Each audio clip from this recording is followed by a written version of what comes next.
આપણા ઇન્સ્ટિટ્યૂટની અત્યાર સુધીમાં મેં તમારી સાથે ઘણી બધી ચર્ચાઓ કરી, એટલે મને ખાસ વાત એ લાગી કે ભાઈ ઓલ ઇન્ડિયામાંથી તમારે ત્યાં કોઈ બી વ્યક્તિ છે એડમિશન લઈ શકે છે, તો એડમિશન કેવી રીતે થાય છે એના વિશે અમારા વ્યુઅર્સને માહિતી આપો કે જેથી કરીને એમને પણ જો એડમિશન લેવું હોય તો લઈ શકે. શું પ્રક્રિયા હોય છે? એની અંદર એવું હોય છે કે આપણા વોટ્સઅપના જે ગ્રુપ છે એમાં વડોદરાના ગ્રુપ છે અને આઉટસાઇડ વડોદરા એટલે કે ગુજરાત સિવાયના પણ બધા ગ્રુપ છે. તો આપણે બધી જગ્યાએ જ્યારે જાહેરાત કરી છે ત્યારે વોટ્સઅપની લિંક મોકલીએ છીએ અને એ લોકો વોટ્સઅપની અંદર એડ થતા હોય છે.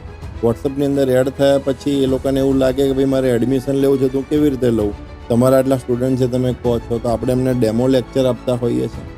તે ડેમો લેક્ચરની લિંક મોકલતા હોઈએ છીએ. ગૂગલના રિવ્યૂઝ છે, જસ્ટ ડાયલના રિવ્યૂઝ છે. ગૂગલમાં પણ આપણા 1100 કરતાં વધારે રિવ્યૂઝ છે. જસ્ટ ડાયલમાં પણ 2500 કરતાં વધારે રિવ્યૂઝ છે. ડેમો લેક્ચર આપણે એટેન્ડ કરીએ પછી એને ખબર પડે કે ના ભાઈ હવે મારે જોઈન્ટ કરવા જેવું છે, એટલે પછી એ ઓલ ઓવર ઇન્ડિયામાંથી બેસતા હોય છે.